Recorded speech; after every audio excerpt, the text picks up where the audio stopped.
Legal notice না দিয়ে কোনো ধরনের কোনো সূত্রপাত করেছিল বেগমরোকেয়া বিশ্ববিদ্যালয় থেকে, এখান থেকে কোনো পড়াশোনা ছিল না, পড়ালেখা।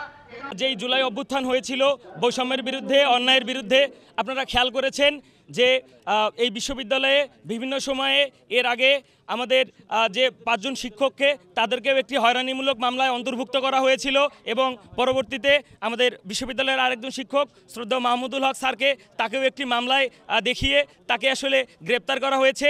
এই মামলার পটভূমি এবং এই মামলাটাকে যদি একটু পর্যবেক্ষণ করা যায় তাহলে বোঝা যাবে যে সারা বাংলাদেশ জুড়ে যে মিথ্যা হয়রানিমূলক যে মামলা করে যে মামলা বাণিজ্যর যে রমরমা এই যে একটি চক্র তারা প্রশাসনের সহযোগিতায় চালাচ্ছে, এটি আসলে স্পষ্ট হবে। আমরা এখানে আজকে বেগম রোকেয়া বিশ্ববিদ্যালয়ের শিক্ষার্থী এবং শিক্ষক সহ পুরো বেগম রোকেয়া বিশ্ববিদ্যালয়ের পরিবার এখানে দাঁড়িয়েছি। এই সারা বাংলাদেশ জুড়ে যে হয়রানি, মিথ্যে এবং এই যে মামলা বাণিজ্য চলছে, এই মামলা বাণিজ্যর বিপক্ষে দাঁড়িয়েছি। বান্ডেল থাকলে প্রতি সেনমানিতে টাকা বাঁচবে। বিকাশ সেনমানি বান্ডেল কিনে জিতুন প্রতি লেনদেনে। ভুয়া মামলায় আসলে একটা মিথ্যা মামলায় প্রহসনমূলক মামলায় গ্রেপ্তার করা হয়। আমরা এর উদ্বেগ প্রকাশ করে আমরা 3টি দফা 3টি দাবি আপনাদের সামনে উপস্থাপন করছি। প্রথম দাবি হচ্ছে আগামী 48 ঘন্টার মধ্যে ওনাকে সসম্মানে এবং নিঃশর্তে মুক্তি দিতে হবে।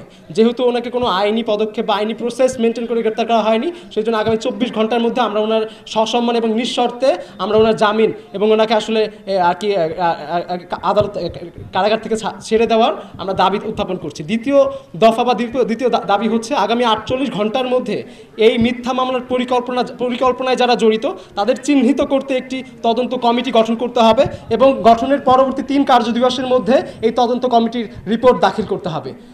এবং তৃতীয় যে দাবি সেটি হচ্ছে আমরা বেগম রোকেয়া বিশ্ববিদ্যালয়ের গণযোগাযোগ সাংবাদিকতা বিভাগের শিক্ষার্থীরা এই 3 কার্যদিবসের মধ্যে রিপোর্ট আসার আগ পর্যন্ত আমরা আমাদের সকল ধরনের ক্লাস ও পরীক্ষা বর্জন করছি এবং এর মধ্যে যদি এই সময়ের মধ্যে যদি এই তদন্ত কমিটি গঠন করা না হয় এবং এই তদন্ত কমিটির রিপোর্ট যদি দাখিল না করা হয় তাহলে আমরা বেগম রোকেয়া বিশ্ববিদ্যালয়ের সাংবাদিকতা বিভাগের শিক্ষার্থীরা, বেগম রোকেয়া বিশ্ববিদ্যালয়ের সমস্ত সর্বস্তরের শিক্ষার্থী এবং শিক্ষকরা মিলে এবং এই রংপুর বিভাগের রংপুর শহরের এবং রংপুরের যারা সচেতন মহল আছে তাদেরকে নিয়ে এই মিথ্যা মামলার এবং এই ষড়যন্ত্রের এবং এই মহামারীর বিরুদ্ধে আমরা এটাকে দমন করতে এবং নির্মূল করতে আমরা বৃহত্তর আমরা আন্দোলন এবং ব্যবস্থা গ্রহণ করব। ধন্যবাদ।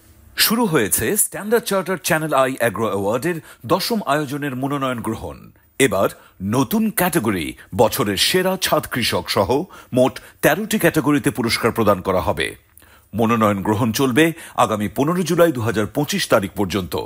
বিস্তারিত জানতে ভিজিট করুন www.agroaward.com এবং ফোন করুন 018737000556 এই নম্বরে।